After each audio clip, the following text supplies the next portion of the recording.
Estaremos estudando hoje Gálatas capítulo 1 e capítulo 2.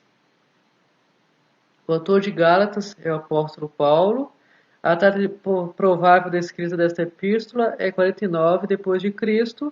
Os destinatários dela muito provavelmente são os Gálatas do Sul, na qual compreende o território da Antioquia, da Psídia, Cônico, Listra e Derbe. Aqui temos o desenho, uma ilustração do território. As setas em vermelho representam a primeira viagem de Paulo, e ali o contorno em azul é onde estão essas cidades, na qual são os Gálatas do Sul, Listra, Icônio e Derbe, como eu mencionei no slide anterior. Ou seja, Paulo já tinha visitado estas cidades na qual ele escreveu esta carta aos Gálatas. O pano de fundo dessa história está na questão dos cristãos judeus, cristãos gentios e alguns judeus querendo impor práticas judaicas aos gentios, aos cristãos, melhor dizendo, gentios. A gente pode ver isso lá em Atos, capítulo 15. Atos 15 diz assim: alguns indivíduos que foram da Judéia para Antioquia ensinavam aos irmãos: se vocês não forem circuncidados, segundo o costume de Moisés, não podem ser salvos. Tendo surgido um conflito e grande discussão de Paulo e Barnabé com eles, foi resolvido que estes dois e mais alguns fossem a Jerusalém aos apóstolos e presbíteros para tratar desta questão. Encaminhados, pois, pela igreja, atravessaram as províncias da Fenícia e Samaria, e narrando a conversão dos gentios, causaram grande alegria a todos os irmãos. Quando chegaram a Jerusalém, foram bem recebidos pela igreja, pelos apóstolos e pelos presbíteros. Aqui relataram tudo o que Deus havia feito com eles, mas alguns membros do partido dos fariseus que haviam crido se insurgiram, dizendo: é necessário circuncidá-los e ordenar-lhes que observem a lei de Moisés. Então tem o verso 6 aqui. Então os apóstolos e os presbíteros se reuniram para examinar a questão. Aí daqui em diante, então, eles enviam a comitiva para tratar desta questão.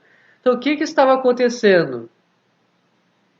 Muitos dos judeus estavam querendo impor práticas judaizantes aos cristãos, inclusive dizer que era necessário circuncidar para que fosse salvo. Ou seja, a salvação estava atrelada à lei e à sua obediência.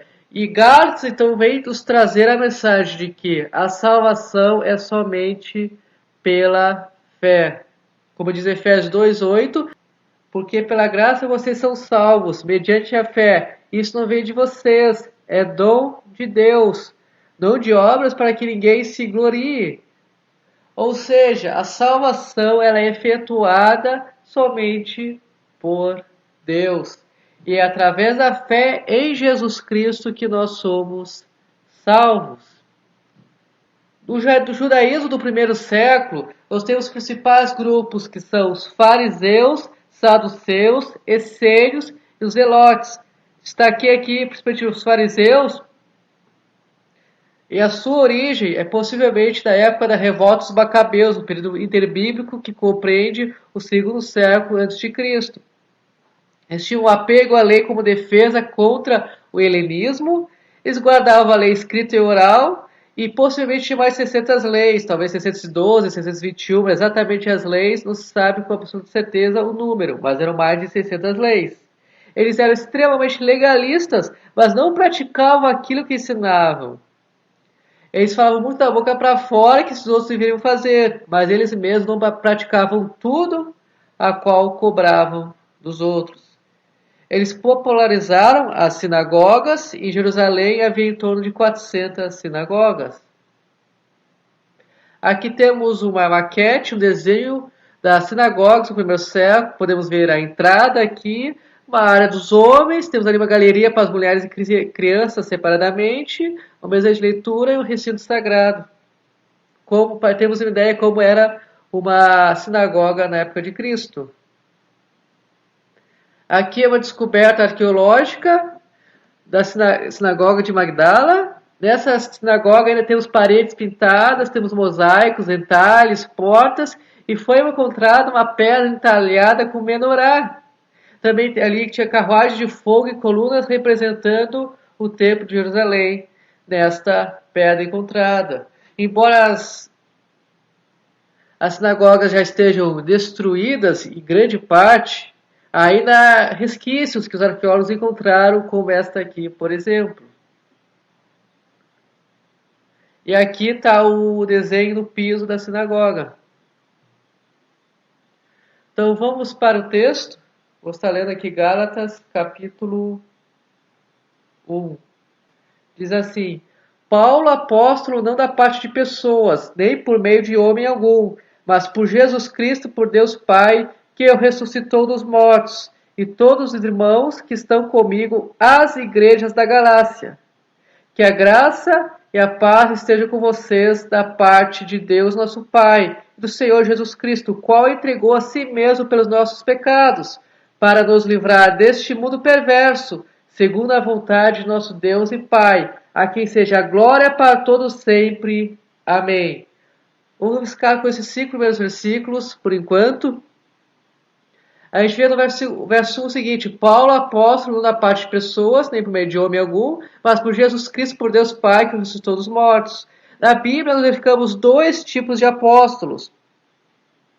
Paulo e os outros apóstolos escolhidos por Cristo, da qual tinha autoridade apostólica, do qual eles poderiam, por exemplo, escrever as escrituras que nós recebemos, que nós temos hoje em dia. Eles falavam diretamente da parte de Deus. E para ser o apóstolo era necessário ter visto Cristo ressurreto, algo que hoje não mais é possível. Ou seja, apóstolos nesse sentido que Paulo era, não existem mais. Existe o segundo tipo de apóstolo, que é o sentido de missionário, de alguém enviado. Barnabé é um caso desses. Lá em Atos 14, 14, é citado juntamente com Paulo como apóstolo. Mas Barnabé no sentido de missionário. É que nem hoje nossa igreja enviar um missionário para a Argentina, por exemplo. A gente não tem nenhum problema bíblico em falar que esse é o apóstolo enviado à Argentina, dentro do sentido de missionário. Então esse sentido de apostolado ainda pode ser utilizado hoje. Se a gente pregar no sentido de apóstolo Paulo, com essa autoridade apostólica, terminou com Paulo, não existe mais. Vamos ler os versos 6 e 7 aqui. Diz assim: Estou muito surpreso em ver que vocês estão passando tão depressa daquele que os chamou na graça de Cristo para outro evangelho, o qual, na verdade, não é outro, porém, há alguns que estão perturbando vocês e querem perverter o evangelho de Cristo. Paulo ele tinha passado pela região na qual foi destinada essas cartas. Mas tão depressa, esses cristãos já estavam pegando o evangelho, que era, na verdade não era um evangelho, era um falso evangelho.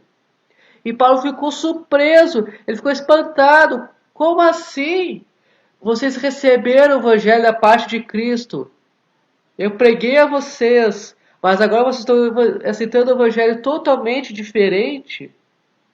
Então Paulo ficou surpreso como eles tinham abandonado o Evangelho de Jesus Cristo. Que isso sirva de alerta para nós também, para estarmos firmes nas Escrituras e não abandonar o Evangelho de Cristo Jesus. Aqui nós temos desenho de Gálatas 1:8, onde é destacado algumas questões. Eu vou ler aqui um versículo, depois vou falar sobre elas. Diz assim: Mas, ainda que nós, ou mesmo um anjo vindo do céu, vos pregue evangelho que vá além do que vos temos pregado, seja anátema, ou seja amaldiçoado, como está na NVI. Aqui nós, ou seja, o apóstolo Paulo, qualquer outro apóstolo, pregue algo vindo do céu que não seja o evangelho de Jesus Cristo, que seja ignorado. Ou mesmo que seja um anjo que traga um novo evangelho, que seja ignorado. Os mormons surgiram a partir dessa ideia. Veio o anjo e trouxe um novo evangelho lá para Joseph Smith. na qual se baseiam, mas ninguém nunca viu, as tábuas de ouro na qual foi entregue esse evangelho. Então é o falso evangelho que deve ser negado. Mesmo que um anjo chegue pregando algo que vá contra a Bíblia, nós não podemos crer. Aqui o sentido que vai além do que temos pregado, compreende tanto o Antigo Testamento quanto a palavra revelada aos apóstolos, ou seja, o Novo Testamento, ou seja, a Bíblia como um todo. Devemos estar presos somente a ela, porque é a nossa única regra de fé e prática. Nada que adicione algum ensino além das Escrituras deve ser recebido por nós. Ou seja, que nós não devemos estudar livros teológicos, livros que nos ajudem a compreender a Bíblia, mas não devemos aceitar livros que acrescentem coisas às Escrituras sagradas, acrescentem falsos ensinos ou qualquer outro ensino novo à Bíblia. Aqui anátema, então do grego, anátema, pode ser traduzido como maldito ou colocado para fora da igreja. O entendimento também de igreja local como igreja como corpo de Cristo. Considerem como alguém que realmente não fosse crente, este que está pregando o evangelho, esse falso evangelho. Gálatas 1, versículo 10 diz assim: por acaso eu procuro agora o favor das pessoas ou o favor de Deus? Eu procuro agradar as pessoas? Se ainda estivesse procurando agradar pessoas, eu não seria servo de Cristo. O ensinamento básico aqui para nós é que o nosso dever como cristão é agradar primeiramente a Deus. Ao fazermos isso, muitas vezes entraremos em confronto com outras pessoas. Mas cabe a nós termos em mente, nosso dever primário é sempre com Deus. Se o ensino divino estiver em conflito com o ensino humano, nós devemos obedecer o ensino divino, porque o nosso primeiro compromisso, a nossa primeira obediência é com Deus. Versos 15 a 17 de Gálatas diz assim: mas quando Deus, que me separou antes de eu nascer, me chamou pela sua graça, achou por bem revelar seu Filho em mim, para que eu pregasse entre os gentios, não fui imediatamente consultar outras pessoas, nem fui a Jerusalém para me encontrar com os que já eram apóstolos antes de mim.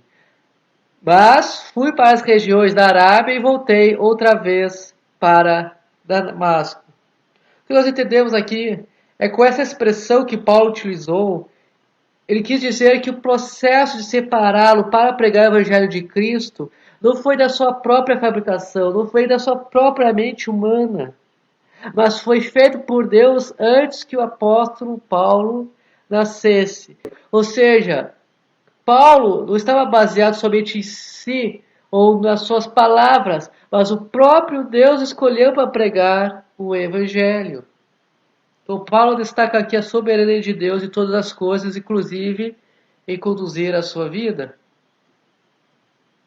Concluído, então, Gálatas 1, alguns ensinamentos que nós podemos tirar, aprender deste capítulo.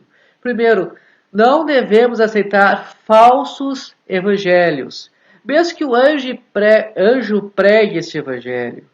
Nada que acrescente algo à Bíblia Sagrada deve ser aceito por nós. Nós temos a Bíblia Sagrada como única regra de fé e prática.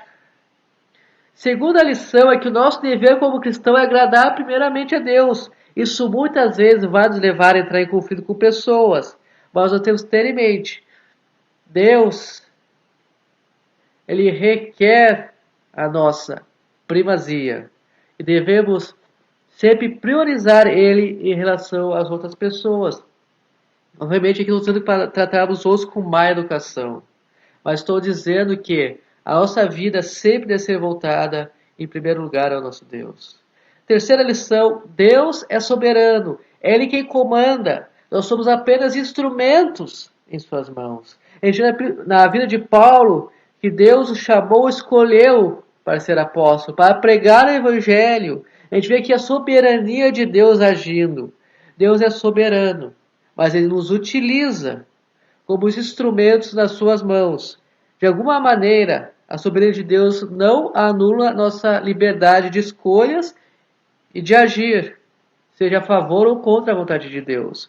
Há duas realidades que andam juntos. Deus é soberano e nós podemos fazer ou não a sua vontade. Claro, somente quando ele permitir que de alguma maneira nós resistamos à sua vontade. Porque, afinal das contas, sempre a vontade de Deus vai ser soberana nossa.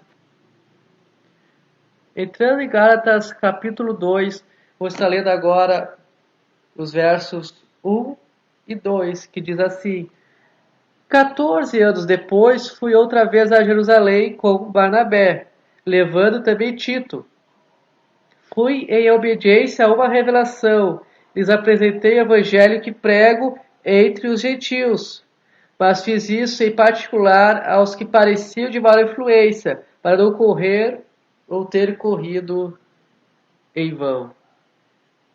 No verso 1, a gente pode pegar um ensino precioso deste momento.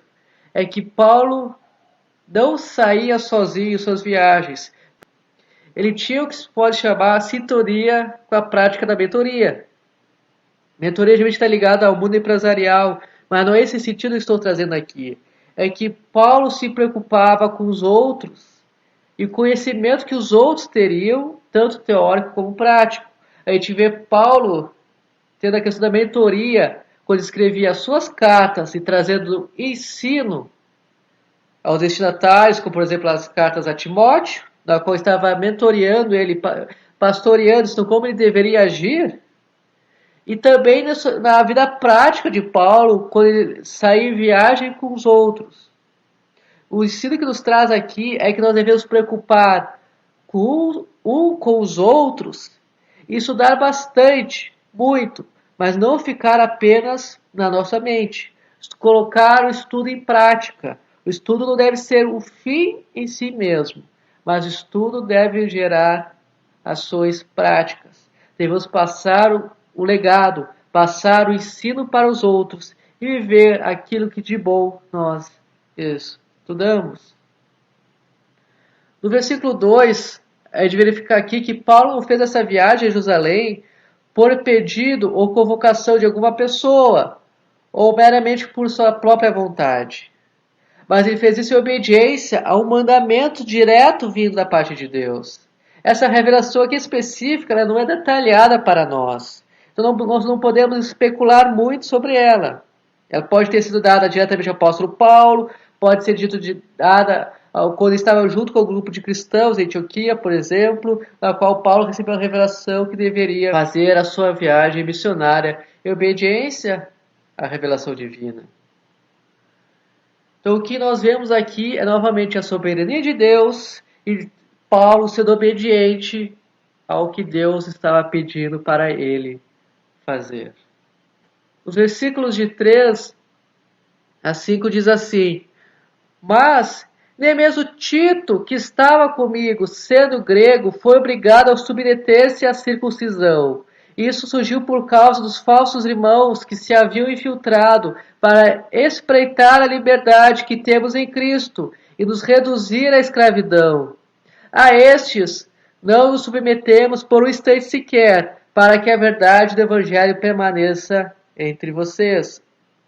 Ali eu coloquei a estes, aí não, ou de entre colchetes, ou de a palavra do grego. Talvez você encontre na internet, ou em algum texto que você leia em outra mídia, dizendo que essa palavra não faz parte dos manuscritos originais, pois existem algumas cópias na qual esta palavra não está presente, mas são cópias tardias e não na mesma quantidade em que a palavra não aparece.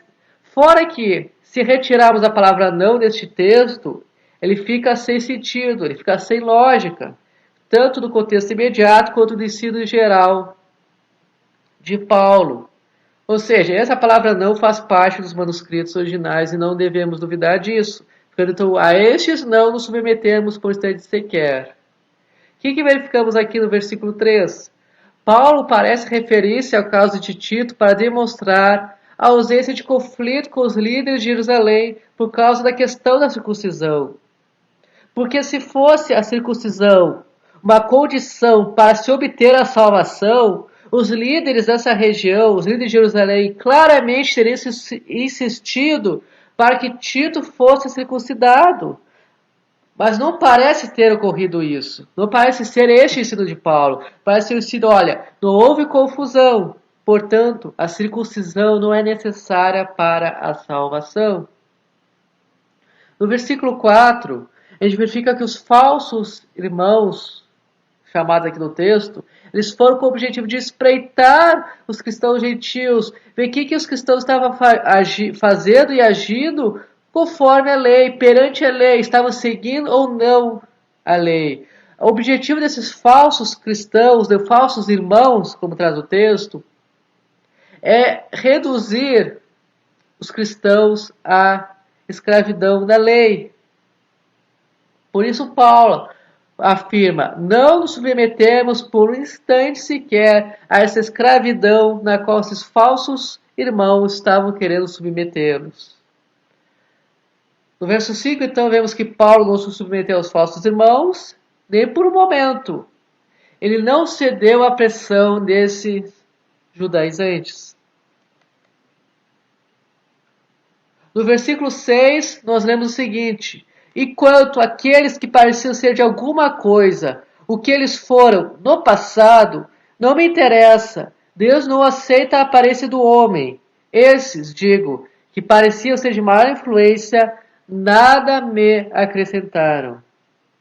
O ensino que podemos retirar aqui para nós, de forma prática, é que Deus não se importa, ou Deus não demonstra parcialidade com a aparência externa, tampouco com títulos que possuímos, o nosso nível acadêmico ou profissional, ou a influência que podemos ter de alguma forma na sociedade. Mas Deus está preocupado principalmente com a nossa vida espiritual. E a gente vê que Paulo afirma, esses que pareciam de maior influência, nada me acrescentaram. Muitas vezes aqueles que são bem vistos pela sociedade, que têm grande influência, no final das coisas, de nada acrescentam para o Evangelho de Jesus Cristo. Nós devemos se preocupar com o ser humano de maneira holística, ou seja, de maneira como um todo. Mas principalmente nós devemos atentar para o nosso coração e a nossa vida com Deus. Como estamos cuidando da nossa vida espiritual? Porque a aparência externa não importa para Deus. Importa para Deus é o nosso coração, nossa comunhão com Ele. Nos versículos de 11 a 14, a gente vê a repressão de Paulo a Pedro. Vou estar lendo aqui Gálatas 2, de 11 a 14, diz assim: quando, porém, Cefas veio a Antioquia, resistir face a face, porque havia se tornado repreensível. De fato, antes de chegarem alguns da parte de Tiago, ele comia com os gentios. Quando, porém, chegaram, começou a afastar-se e, por fim, separou-se temendo os da circuncisão. E também os demais judeus se fizeram hipócritas juntamente com ele, a ponto de o próprio Barnabé ter se deixado levar pela hipocrisia deles. Versículo 14. Quando, porém, vi que não procediam corretamente segundo a verdade do Evangelho, eu disse a Cefas, na presença de todos: se você, que é judeu, vive como gentil e não como judeu, por que quer obrigar os gentios a viverem como judeus? A gente vê aqui que Pedro estava agindo com hipocrisia. Ele estava junto, ele comia com os gentios, ele tinha relação com os gentios, mas ele se afastou dos gentios quando começaram a chegar alguns judeus, porque ele queria agradar, naquele momento, os judeus. Quando os judeus não estavam próximos, ele queria agradar os gentios, se sentia à vontade com os gentios, mas agiu de uma maneira hipócrita ao chegar aos judeus para agradar os judeus. O que nós vemos aqui é que não devemos ser hipócritas, e nós vemos também que o Evangelho é para todos, para gentios, para os judeus, não importa o grupo. Deus morreu por todos, sem exceção e sem distinção. Devemos pregar o Evangelho para todos. Outro ensinamento aqui é que todos estão suscetíveis a erros. Devemos ser humildes, saber quando estamos errados e reconhecer os nossos erros, pedir perdão, pedir desculpas. Não sermos orgulhosos a ponto de não confessar nossos erros, Porque até os apóstolos erravam. Como vemos no caso aqui de que Paulo repreende a Pedro pelo erro dele. Os versículos 15 a 20 dizem o seguinte: Nós, judeus por natureza e não pecadores dentre os gentios, sabendo contudo que o homem não é justificado por obras da lei, e sim mediante a fé em Jesus Cristo, também temos crido em Cristo Jesus, para que fôssemos justificados pela fé em Cristo e não por obras da lei, pois por obras da lei ninguém será justificado. Mas, se nós, procurando ser justificados em Cristo, fomos também achados pecadores, será que isto significa que Cristo é ministro do pecado? De modo nenhum, porque se volto a edificar aquilo que destruí, a mim mesmo constituo transgressor. Porque eu, mediante a própria lei, morri para a lei, a fim de viver para Deus. Estou crucificado com Cristo. Logo já não sou eu quem vive, mas Cristo vive em mim. Esse viver que agora tenho na carne, vivo pela fé no Filho de Deus, que me amou e se entregou por mim. Não anulo a graça de Deus, pois se a justiça é mediante a lei, segue-se que Cristo morreu em vão. O ensino primordial é que somos justificados mediante a fé em Jesus Cristo e não por obras. E nós fomos crucificados com Cristo, então vivemos para Cristo. Muitos gostam de falar, versículos 19 e 20, fala, porque eu, mediante a própria lei, morri para a lei, a fim de viver para Deus. Estou crucificado com Cristo, logo já sou eu quem vive, mas Cristo vive em mim. Entretanto, muitos, apesar de gostarem de citar esses versículos, não vivem o que ele diz, o que eles dizem. Não vivem como Cristo deseja que seja vivido. Nós devemos ter compromisso com Deus, com a sua palavra. Se nós formos crucificados com Cristo, nós devemos ser obedientes com Cristo. Não ceder às suas próprias paixões carnais. Ou ceder a desejos que são contrários às Escrituras. Mas o que aprendemos aqui é que devemos viver conforme os ensinos de Cristo Jesus. Aí lá no versículo 21, a gente lê o seguinte: Não anulo a graça de Deus, pois se a justiça é mediante a lei, segue-se que Cristo morreu em vão. A justiça não é mediante a lei, assim como a salvação também é mediante a lei. Nós somos salvos pela graça, unicamente pela graça de Cristo Jesus, mediante a fé, não por obras, não por lei. Então, concluindo aqui Gálatas 2, alguns ensinos que podemos tirar deste texto. Nós precisamos ter sintonia com a prática da mentoria. Precisamos ajudar uns aos outros. Ensine aos outros aquilo que você tem aprendido. Coloque em prática o seu aprendizado. Que a sua vida reflita aquilo que de bom você tem aprendido através do estudo da Bíblia, através das escolas bíblicas, através de livros teológicos. De forma geral, tudo que você tem aprendido de bom em relação a Deus e a Bíblia, coloque em prática e passe esse ensino para os outros. Segunda lição é que não importa o nosso status perante a sociedade, Deus está preocupado com o nosso coração, com a nossa vida espiritual, nossa comunhão com Ele. Então, nossa ênfase de vida não deve ser em bens materiais. Nossa ênfase de vida não deve ser nível acadêmico ou profissional. Embora devemos estudar, embora devemos almejar bons empregos, isso deve ser o nosso alvo. Nosso alvo de vida deve ser sermos iguais a Cristo Jesus. É dia após dia sermos transformados cada vez mais na imagem e semelhança do nosso Salvador. Sermos obedientes a Ele em tudo e propagar o Evangelho da salvação. Que a gente vê aqui outra lição, que o Evangelho é para todos, não é para determinado grupo. Seja um missionário, pregue o Evangelho de Jesus Cristo para todos. Outra lição é que todos estão suscetíveis a erros. O ser humano é falho, é pecador. Nós devemos saber ser humildes, reconhecer nossos erros, pedir perdão a quem ofendemos. Devemos buscar sempre que possível ter a paz com todos. E a última lição aqui que eu coloquei é que somos justificados mediante a fé em Cristo Jesus. Não é por obras, não é por leis. Somos crucificados com Cristo, então agora vivemos para Cristo. Vivemos para ser obediente a Ele e a Sua palavra.